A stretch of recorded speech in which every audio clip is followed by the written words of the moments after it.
మాట ఇల్లు నిలబడుతుంది. అప్పుడు మంగాదేవి ఇప్పుడైతే వెంకటరమణం ఇలా కేక పెడుతున్నారు పోయిందా మళ్ళీ పురుగుతాండా మంగ మంగ నేనైనా తెచ్చేనా మంగ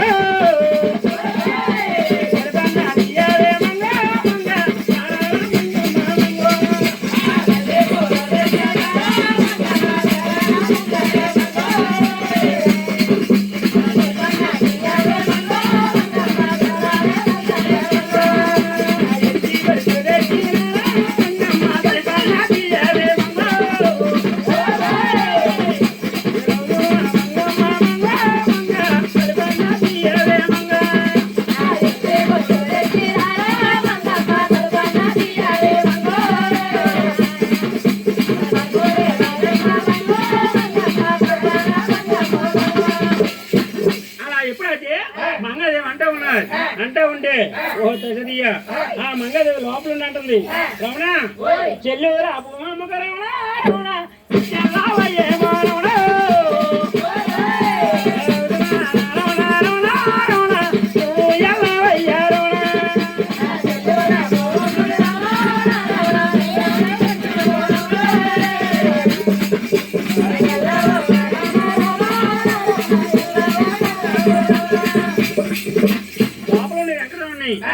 మంగళమంటుంది చెల్లెలు భూమి ఇచ్చేయాలమంటే మన నడపతిని మళ్ళీగా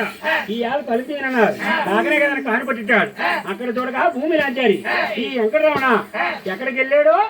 ఏమి చేశాడో ఇన్ని రోజులు బట్టి నన్ను వదిలి ఎక్కడ కదిలివాడు కాదు ఈ ఆలు ఎక్కడికి వెళ్తున్నాడు ఏమి చేస్తున్నాడు ఆ వెంకటరమణ్ణి ఎక్కడికి వెళ్ళాడని ఇలా కాపలా ఉన్నారు పోయిందా ఏడుగొండకి వెళ్ళిపోయాడు పొద్దున వేసింది మంగాదేవి ఇల్లి కుమ్మారాలు అలుక్కుందండి ఇల్లి కుమ్మారాలు ముగ్గులు పెట్టుకొని చిన్నగా గోవిందరాయపట్నం వెళ్ళి మా బావ గోవిందరాయి కొబ్బరి చెప్పాలని చిన్నగా గోవిందరాయితో చెప్పలాక చింతపడ్డారు లక్ష్మీదేవితో చెప్పి ఏమంటుందంటే లక్ష్మీదేవి రాత్రి మీ మధ్య కోటకు వచ్చాడు తలుపు తీయమన్నాడు నేను ఎంత మాత్రం తలుపు తీయలేదంటే ఓ తసదియా ఆచిపడి తమ్ముడు కోటకు వచ్చాడు మీరు ఆడవారి బుద్ధులు పాలించుకోలేదు ఆచిపడి తమ్ముడు కోటకు వచ్చాడు అనబడికి తుల్లిపడి మంగాదేవికి మా బావ మా ఎక్కడ తిట్టలేదు నన్నే తిట్టాడని చిన్నగా హలవరపట్నం వచ్చి ఇల్లు కుమ్మాలనుకొని పరమణ కిటికీ తీసి చెంబుతో ఉతకాల చేత పట్టి ఇలా పెద్ద పోయిందా ఎప్పుడైతే చేస్తా ఉన్నదో ఈ పేననాదిని ఒక భూమి లాంచారి అక్కడ రెక్క పట్టుకుంది నేను ఉండగా నీకు ఎవరున్నారు నాదా నువ్వు ఎక్కడికి వెళ్తున్నావు ఈ రాత్రి మనకి వెళ్ళే కారణం ఏంటన్నావు రెక్క పట్టుకుని కథలు లేదండి కథలు లేకపోతే ఓ అక్కడ చూడగా మంగళదేవికి మాట ఇచ్చాను